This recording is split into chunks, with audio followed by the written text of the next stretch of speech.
Welcome back to the Biblical Justice Resources podcast.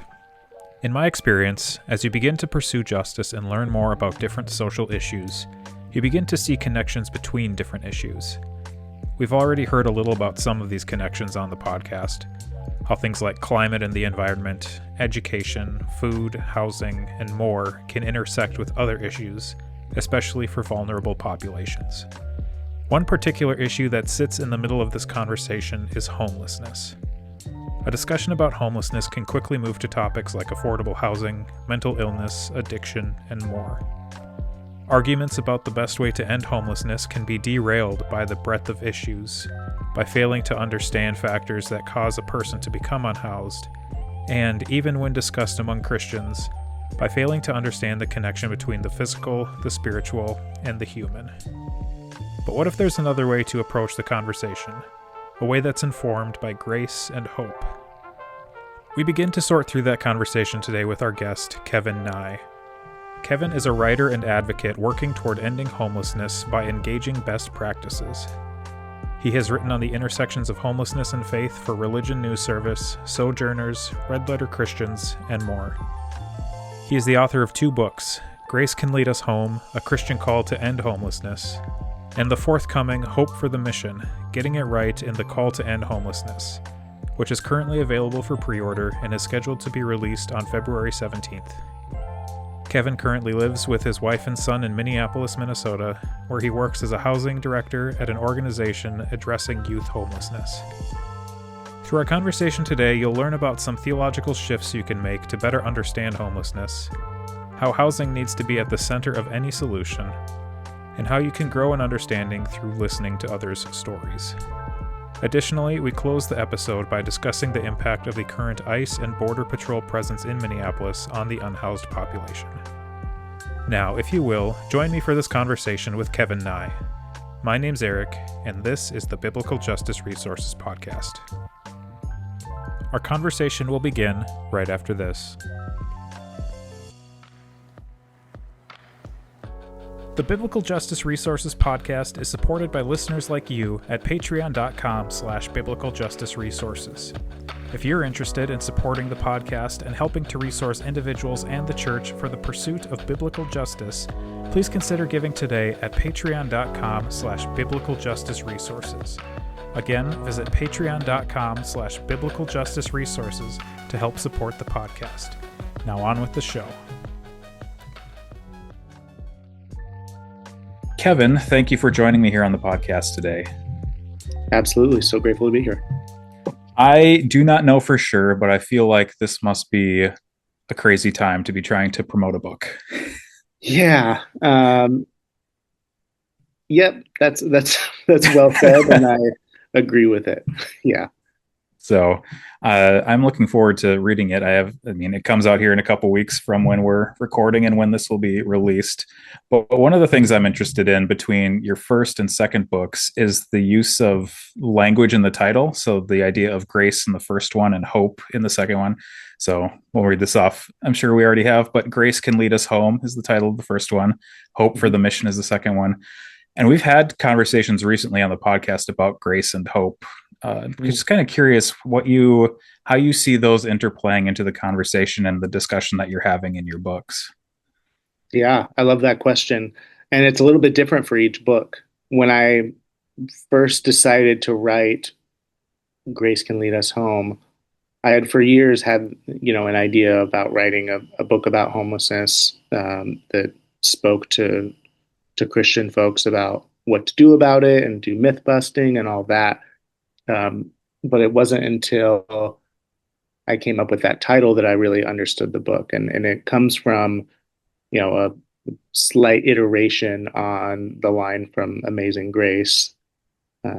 "'Tis grace that brought me safe this far, and grace will lead me home." And that, hearing that with the new sort of lens that I had working in homelessness service, sort of just jumped out at me. And what I realized was that in many ways, what the message I was trying to get across was a message of grace. That grace is this very classic Christian, but also very radical belief that we are not the sum of our mistakes. That the way that God chooses to interact with us um, has very little to do with what we think we deserve and what we think each other deserves, or what a culture of judgment and productivity thinks that we deserve. And that when it comes to poverty and homelessness, Christians were, as much as anybody, missing grace from our response to those issues. So that's how Grace Can Lead Us Home came about. Hope for the Mission came about sort of the opposite way. I had the book almost all the way written before that title came along. Grace Can Lead Us Home was before, um, and I had a working title, but that I didn't really love, and it was the publisher that actually came up with Hope for the Mission. And as soon as I heard it, I was like, oh, that's it. And it was amazing because then the next time I did an editing pass through the book, I was looking for the word hope or the ideas of hope, and it was just all throughout the book. So it was sort of like hope was in the book, and they called it out by giving it that title. And then when I was able to go in and um, add things and really punch up the introduction and conclusion to really kind of solidify it around that theme, um, that it really became clear, like, oh, this book is a book about hope, and it always was, even though we hadn't named that. And then that allowed me to make it even more so about hope. Yeah. I'm curious about, well, I guess a bunch of different things, but one of the things you said in the first book was that we ultimately need ending homelessness means entirely reevaluating our theological relationship to housing, property, and the land. And Yeah, that I think uh, the new one, I saw a quote on Instagram that there is conversation about physical and spiritual repercussions with what is happening within, I guess, homelessness and the conversations around that. yeah. Where I'm curious because you, in the first book at least, you were working in a secular organization when you started writing. Where, what is this interplay between what is happening in, I guess, maybe a way a Christian should be thinking, or your hope for how a Christian is thinking about this, and then the way that uh, what is actually being done, services provided are actually being given out. There are too many questions here, so let's maybe just start with Yeah, the yeah. theologically how a Christian you would hope is thinking about homelessness and where you would hope to direct their focus or their pursuit of whatever you would like them to do. Sure. Yeah, it's a really good question. And I think that ultimately, and there's a big portion of this in the new book, that when I think of the spirituality of home, the spirituality of homelessness, I don't necessarily mean it religiously, right? That like, and this comes up in the first book too, that when you talk about spirituality, you're talking about things like hope, like belonging, um, like presence, like safety. Safety has physical components, but also spiritual components, right? I don't think that Christianity or any religion has a monopoly on those experiences. Those are just deeply human experiences that religion has language for, and when it's at its best, it's putting a priority on those things that so many other institutions do not prioritize, right? And so, but it can be misunderstood as well, right? That the most important thing is religious adherence to a particular set of beliefs, and that's where I think historically churches and Christian ministries to the poor and unhoused have really conflated spirituality with conversion, right? And this is why there's a lot in this new book about gospel rescue missions and their historical approach, that we are primarily an evangelistic endeavor toward the poor and unhoused, and we provide services, but there's this sort of undercurrent of transaction and expectation that these services are resulting in a conversion or at least preceded by listening to our sermons and participating in our Bible studies that I dissect in the book. But to me, that's just not even the right understanding of the spiritual needs of people who experience homelessness.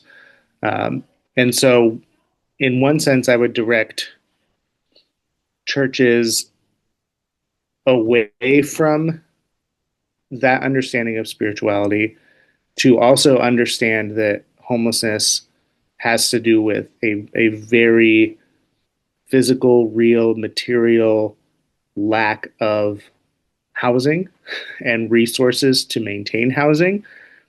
But then I would like them to then come back around full circle to the spirituality piece too, but a healthier understanding of spirituality that can talk about things like hope, belonging, safety, because I do think that a lot of times in our secular responses to homelessness, we miss out on that. We put people in housing, but we don't care much about their sense of community in where they live. We'll take people who have found a sort of safe community within a shelter or within an encampment, and we'll take them from that and put them in an apartment, which on the tangible material side is an improvement of their situation, but maybe experience and maybe really a a worse situation for their soul,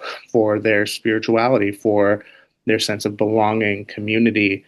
And we see a lot of people really struggle when they move in because they've lost all of that for the sake of the material, and there isn't a lot um, of funding to pay attention to that. I wouldn't even say that it's nonprofits' fault that they don't care about that, although some certainly don't. But who's offering the grant, right, to really stay with people and to help build community in low income apartment buildings, right? And so to me, that's the opportunity for churches to come alongside after they've recognized that housing and material needs are what ends homelessness, to then come back around alongside for the community and the spiritual soul flourishing types of things that I think churches are really built to do well. Yeah.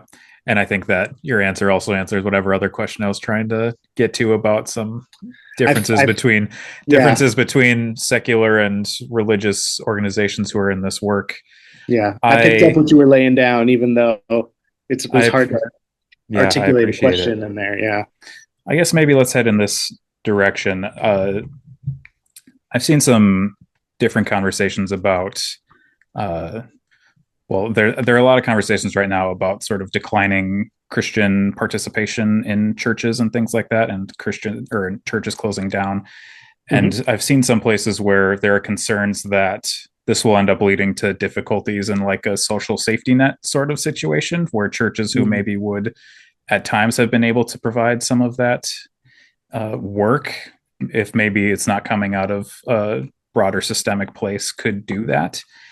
But then at the same time, having read your book, you have this note that an entire segment of the population can't rely solely on the goodwill and charity of others.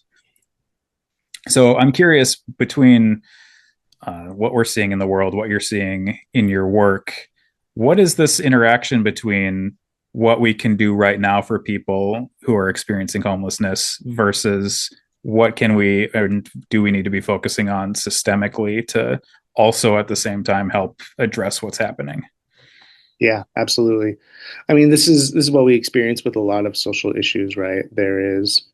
Um, there is the triage of folks who are at in a crisis moment right now, and then there's the question of how do we go upstream and stop people from falling into this situation in the first place and prevent a whole lot of pain, heartache, trauma, um, yeah, upriver, right? We had to do both, unfortunately, or else. And we've spent a lot of time just focusing on the triage thing, and then it just keeps getting worse, and we have less resources to spread around to all the folks who are newly experiencing homelessness. So, and I think churches have mostly like served on that in that triage response way, right? Like soup kitchens, overnight shelters, food lines, food banks, um, and and in pushing for a more systems approach, the uh, the request is not for them to stop doing those things, right? Yeah. Because we will still need those things, but we have to think more systemically. And there's so much in the book about ultimately that homelessness is a problem of affordable housing, and churches don't really talk about that. Um, that's maybe too broad of a brush, but I would say the broader like Christian evangelical culture doesn't talk about that like it's a gospel issue, like it's a something that is important to God, like where people live and where they can afford to live and what um, laws and regulations prevent people from moving into different areas or different spaces. Um, Even though the Bible is all about that, right? And so churches that I think there's an aspect to which churches need to be thinking and talking about those things, but then also entering into those spaces, and that gets scary because that gets kind of political, right? You can sort of apolitically provide a food bank, right? Yeah. Although it seems like anything now is like a political act on one side or the other, but for the most part, you can do that, but you can't go before city council and advocate for affordable housing to be built in your neighborhood and feel like you're not shaking some trees, you know. And so there's a risk to it that I think prevents a lot of involvement. But ultimately, I think um, that's where the rubber meets the road. That's where the gospel has legs. Um, And so and I think that answers your question. There was a piece that you had asked about. I'm trying to remember. There's an aspect that I'm missing. I think I think that answers it to sort of where I intended to go. And then Okay, it also great. brings up a question about just housing in general being sort of the main, I don't know if solution is the right word, but like the main issue at hand here that Yeah, you go through in the first book, at least, with here are all the things that we talk about, but really it's housing. And then when I started to have the question, well, what does this look like historically with like housing discrimination and things like that? You answered that question as well. Like this also plays a role in what is happening, both in terms of how housing is seen right now and how housing was, I mean, way back into like the 1940s coming out of World War II with GI Bill provisions that were not actually provided for everyone. yeah, So I'm curious if there's any more uh, information or expansion on what needs to be done with housing or just like understanding housing as sort of the primary aspect of what's happening. yeah. I mean, yeah. Once you understand that housing is the primary issue, then you can start to ask that question, right? Like, what about housing policy and how housing is regulated or not regulated leads to this? And there's so much to talk about there, right? You know, in the book, as you mentioned, I talked a lot about historical systemic racism that prevented um, mostly Black Americans from um, accessing homeownership with the easy loans and low interest loans that white Americans were given. Um, the redlining and segregation prevented them from being able to own or even rent homes in certain areas. And you can look at those maps and then look at current maps, and they basically are the same. But I would say, even on top of that, what has really felt out of control over the last 30 years or so is just the way that housing is treated and allowed to function as um, a an investment, and not just an investment in terms of like, me as a 36-year-old married man with a family, like I might buy a second property and rent it out to as an investment and to help generate some slightly passive income. We're talking about corporations owning tens and hundreds of thousands of units, and or just land that they want to develop but don't need to right now, that dominates the market. Property being owned as speculative investment that can be traded on.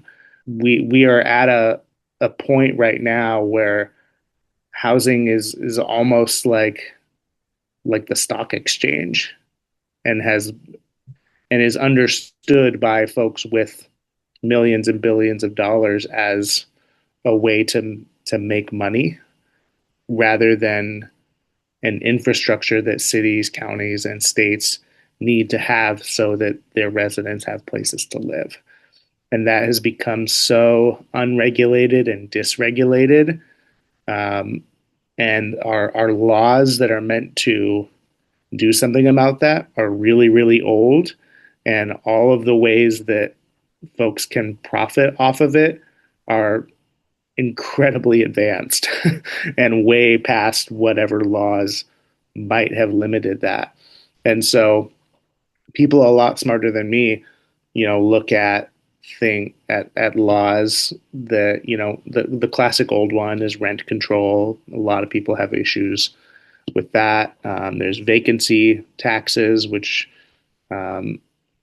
taxes owners for leaving units empty, which then would incentivize them to rent them at lower rates instead of holding them vacant until someone decides to rent them way beyond what they can afford. Um, Minnesota is considering legislation that disallows corporations from owning single family homes. That would be the first of its kind in the nation if that passes. Um, and then we could even talk about zoning and how much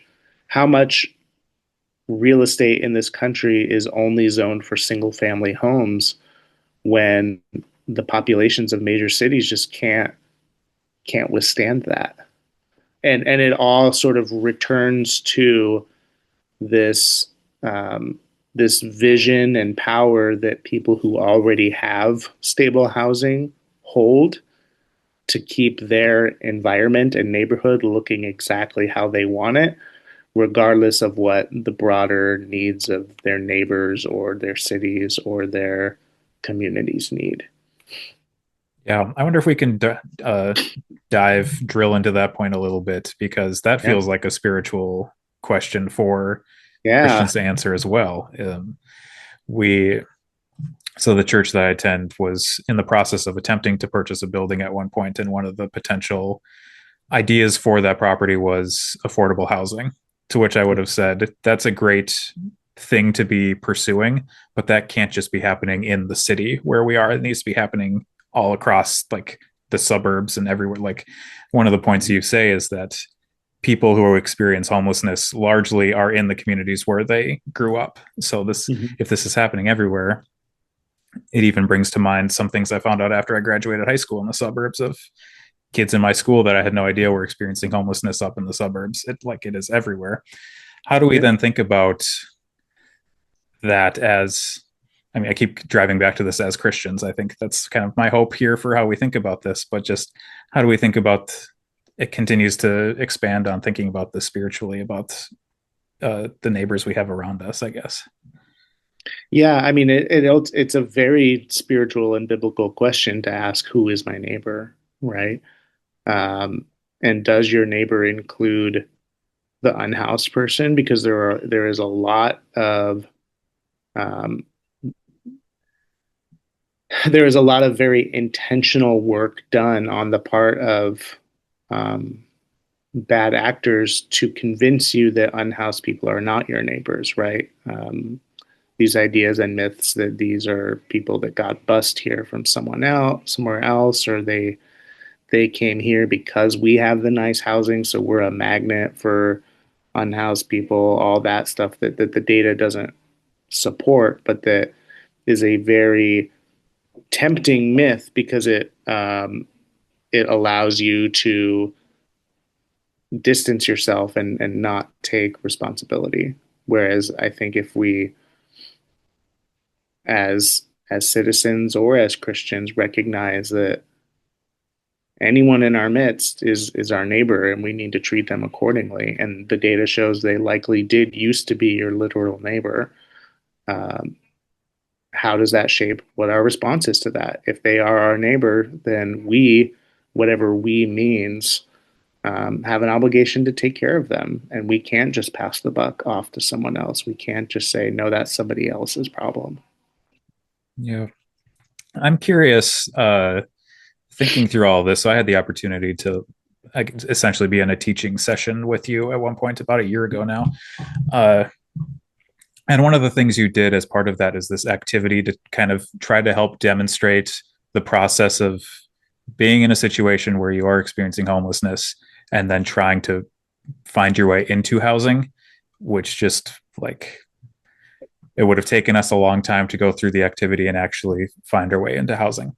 But I'm curious, between something like that, between the books, how you see people who are either coming to this topic new or trying to think about it a new way. Like, what does it take for someone to sort of start picking up what you're laying down, I guess? How do they start internalizing, empathizing? What does that process look like? And is this something like that activity more beneficial of helping people see where things are at? Yeah. It's a really good question that I don't have a great answer to. And part of that is because I think that people who engage with my work already have empathy. What they're seeking is understanding, right? Yeah. Um, because and I get asked this a lot by secular folks who I work with in a lot of different capacities because I'm sort of like the Christian that they know that is knowledgeable about these things, and they're like, how do we get through to these, really ingrained folks, these, the folks that show up to the city council meetings and say awful things, like, and they're Christians. Like, how do we get through to them? And I just kind of, I have to say, I don't know because, it takes a certain level of existing empathy, curiosity, wondering to pick up my book, right? Or to show up on a Saturday morning when I'm in your town talking at a workshop, right? Or for you, Eric, to come to your church on a Wednesday night, or was it the Wednesday night one you did? I think so, yeah. Yeah, to take time and do that, right? And so I don't find myself being the person sort of um, planting seeds of empathy. My role is to take that empathy and to help folks cut through the confusion and the misunderstandings and aim it toward solutions. And hopefully in a way that is inspiring and rooted in their faith. I think most of the time, empathy comes from connection, and empathy and connection that can be, I read this story about a family who experienced homelessness, and it didn't sound like what I used to think homelessness was. And so that sparked something in me. It could be I volunteered at the women's shelter and saw somebody I went to high school with.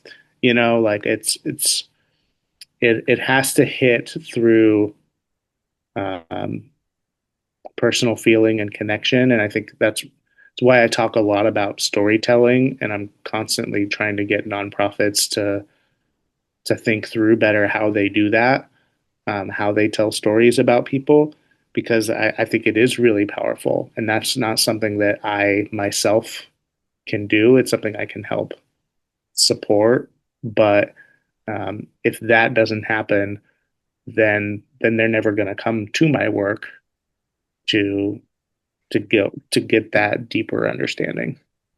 Yeah. I can appreciate that position because hopefully that's a similar thing that I'm trying to do here. So, Yeah, I, exactly. You yeah, don't you don't come to a biblical justice podcast without some First having taken a step in inkling, some sort of way. Yeah. yeah, without some inkling that that's worth doing. Yeah. Yeah.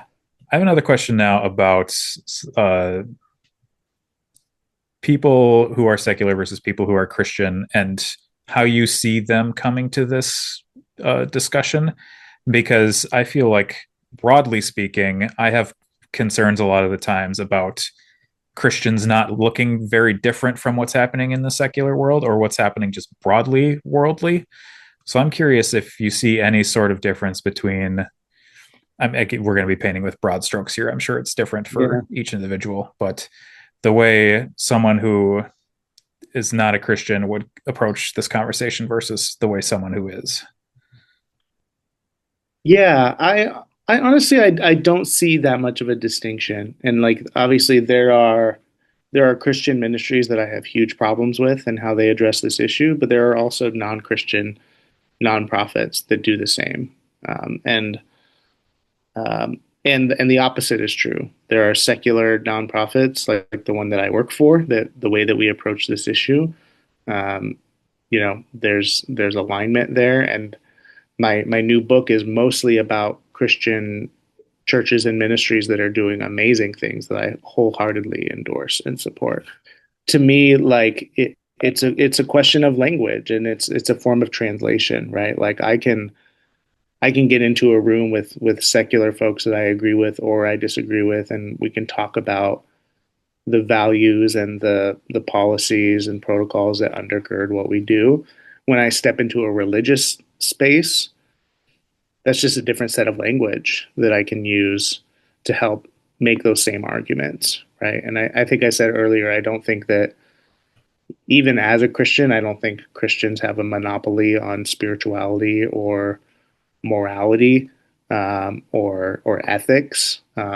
It's a different set of words and stories and traditions that you engage with, and I'm fully steeped in the Christian ones that allow me to talk about things in a different way, and I think to call people to a higher set of values.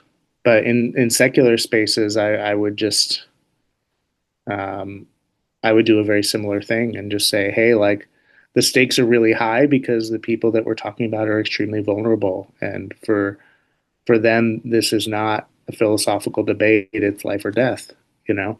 Um, and so, yeah, I I often I find when I'm really excited when I find people of faith that I fully resonate with on this issue, um, because that gives us one more thing in common.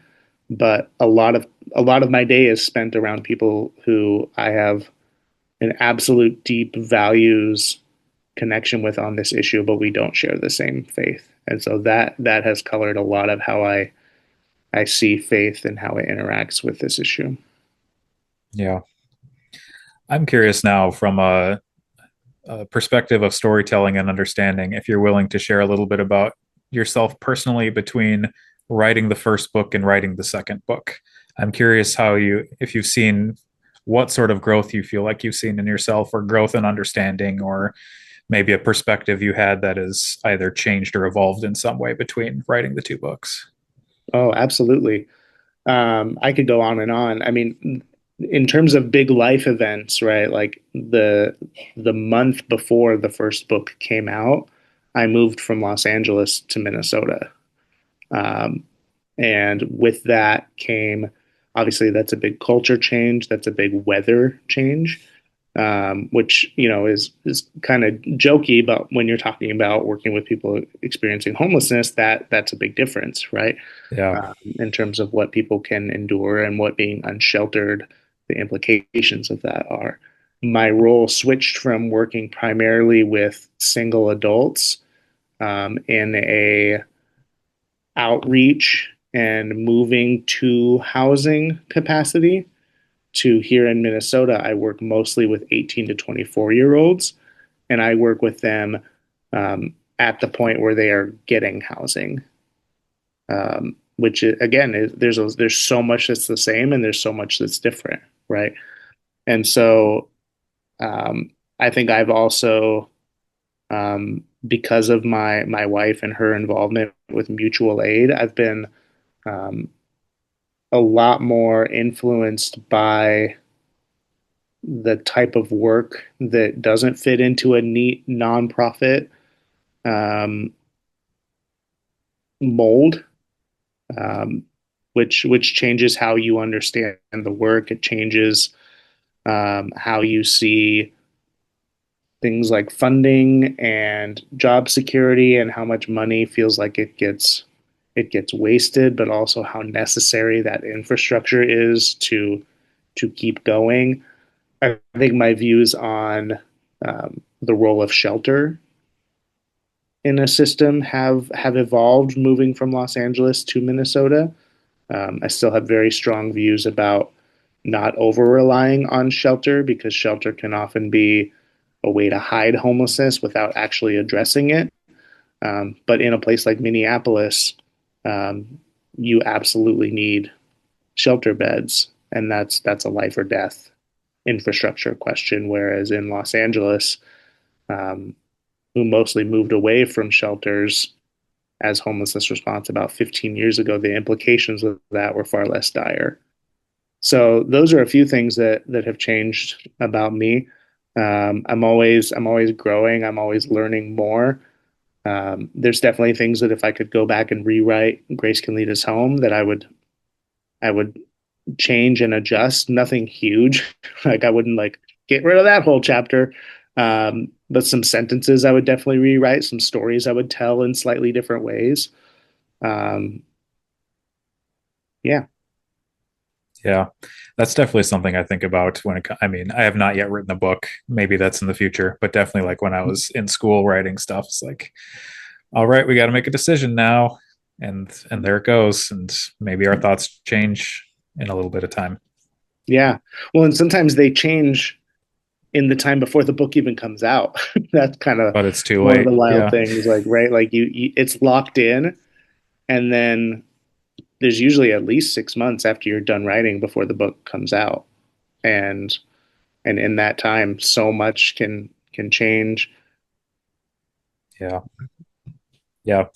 It's definitely true what you said about a difference here in terms of weather, especially even just in the last week, a week ago today, as we're recording, Oh it was yeah, what 10 below, 20 below, felt like 50 below yep, at points in time in the cities, and I mean even worse further upstate or further north. So that brings me to a question about, especially in the city of Minneapolis, we've had uh, housing encampments at different points just around the city that have been uh, handled in a certain sort of way by the city, mostly through removal. And yep. housing encampments were something you talked about in the book as well. It's a question I've had for a long time and haven't known who to ask. And now you're here, I guess, is how do we think about housing encampments and what do we do about them? Or what do we do about stuff surrounding them? Yeah, great question. And we really need to talk about this because ultimately, so much of like political conversation around homelessness hinges on really strong feelings about encampments um, because they are the most visible and visceral manifestation of this issue. Um, it is important to note that like so much of homelessness is invisible. It's folks sleeping in cars. It's folks crashing on the couch of somebody for 1 or 2 days. It's in shelters. It's in transitional housing. But we mostly focus on encampments because they're what we see. They're what stand out as like this is out of place. This is not supposed to look like this. What's going on? Um, so naming that, our response to encampments, we really have to take a step back and recognize one that this is a problem, this housing affordability problem that we've been creating and making worse for about 50 years.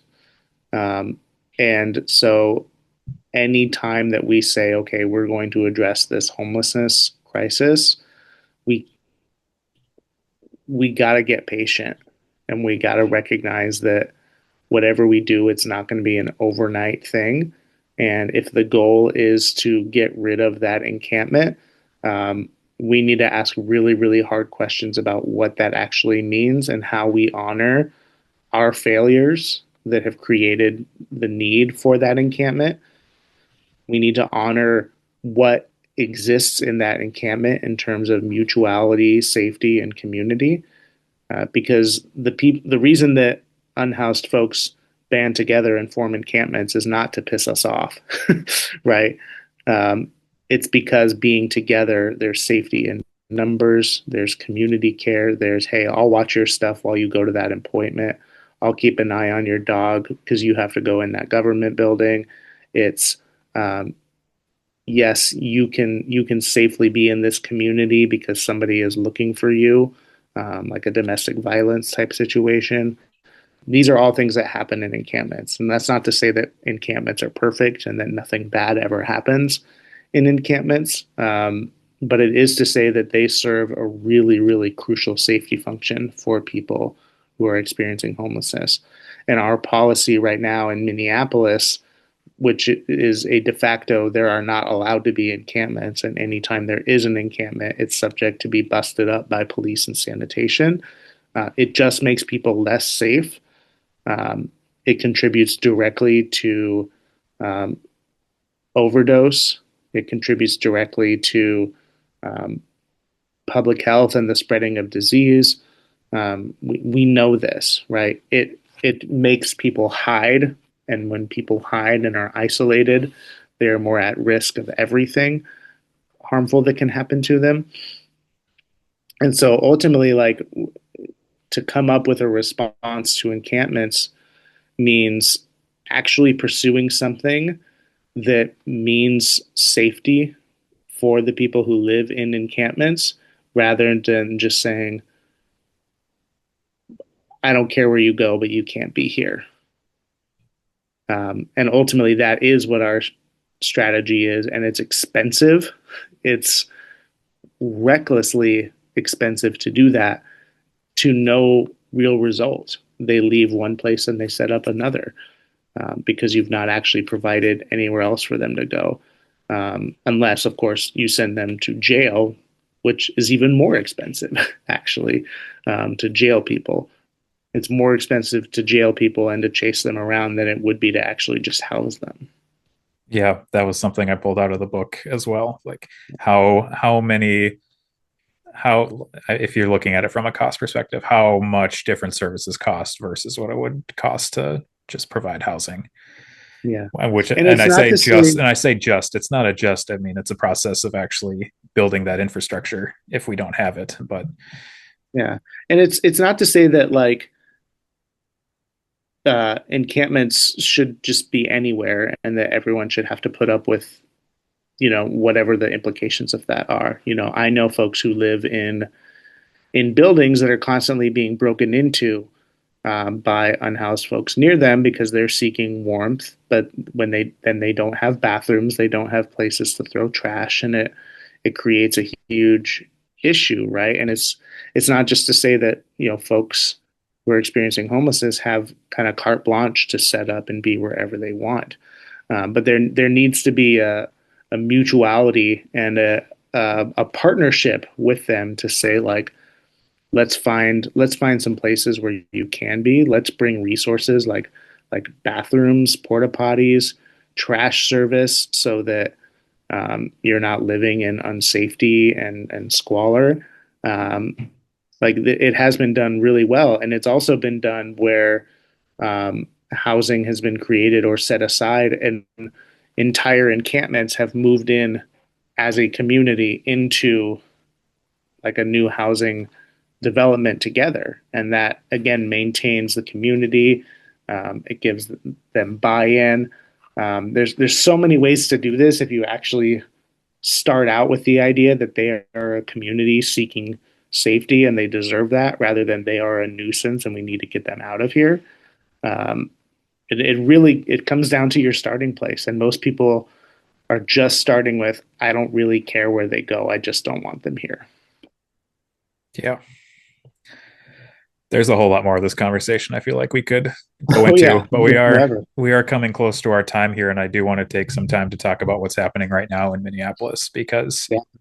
as I'm sure everyone is aware who's listening now, maybe in the future you don't know, we're recording at the end of January in 2026, and there's a very large federal presence in in the cities that is causing an incredible amount of chaos. So I'm curious. You'd posted on Instagram about uh, requesting donations so that you could go, or your organization could go purchase food from taquerias to then distribute to Mhm. people experiencing homelessness. I'm curious, beyond that, what have you been seeing? How has what's been happening impacted uh, this community in the cities? Yeah, I mean so much, right? Like we are seeing um and folks who aren't here have some understanding of this, but maybe not the full understanding that like last weekend when um when Alex Preddy was killed, the temperature, and you alluded to this earlier, Eric, like the temperature that weekend was not just freezing, but with wind chill, we're talking like -30, -40, -50. Like you're outside and you are frostbite within minutes if you're not properly attired, right? And so we're seeing, I mean, unhoused, unsheltered folks are dealing with that on top of this ICE occupation. And something that we've seen in multiple cities is that, and this is public knowledge, this isn't rumor, right? That ICE has quotas and expectations on how many people that they arrest and detain.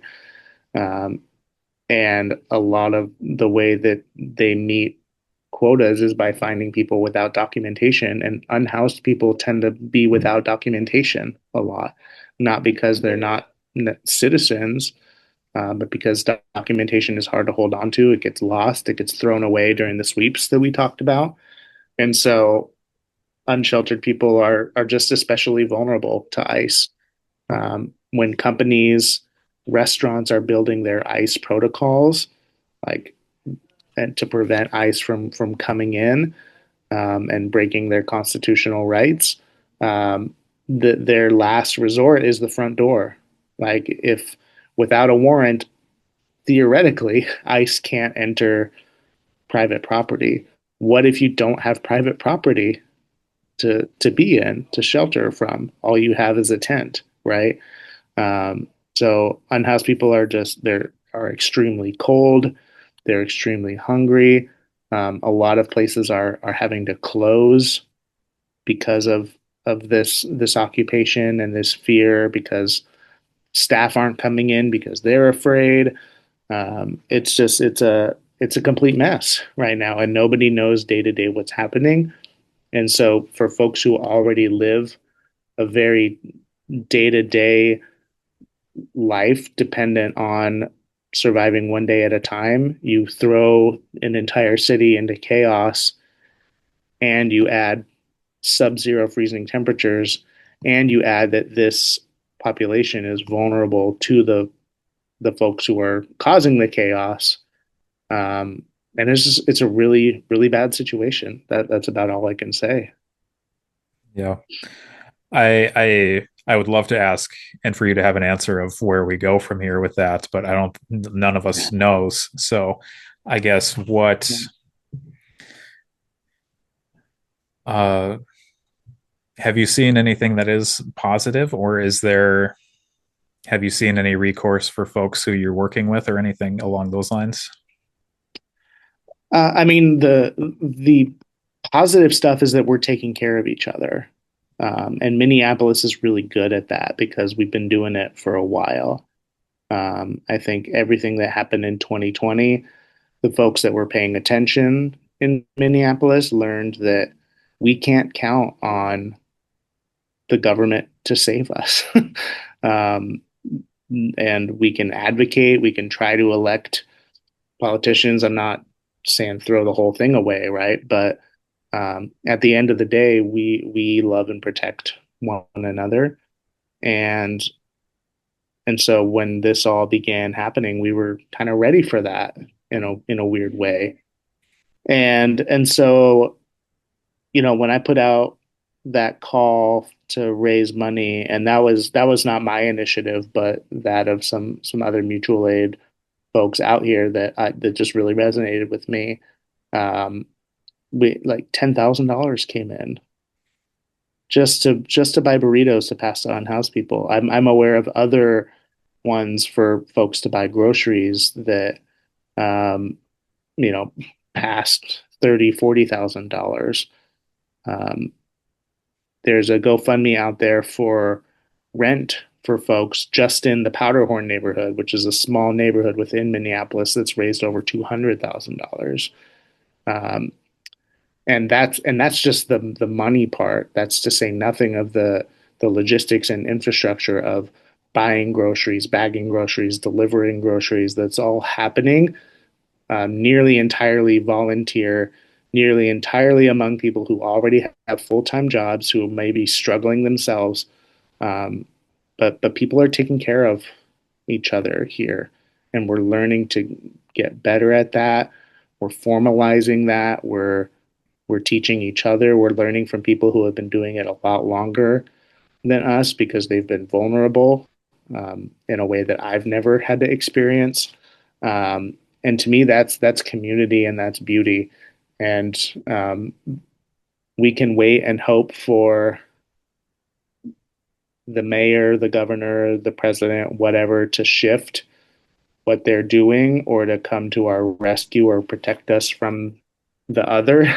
But um, in the meantime, we are what we have, and I think that we are enough. Yeah. Well, with that, hopefully that continues even past just the continuing to recognize humanity and each other's needs. So, and for more lessons on hope, I suppose people can go grab your book here in a couple weeks. So, Absolutely. so thank you, Kevin, for joining me. I know you got stuff going on there, so I'll let you go. And yeah, thanks again. Absolutely. Thank you so much for having me, Eric. Thank you for listening to the Biblical Justice Resources Podcast. This podcast is hosted, produced, and edited by Eric Beck. To learn more about how you can be resourced for the pursuit of biblical justice, visit our website at biblicaljusticeresources.com.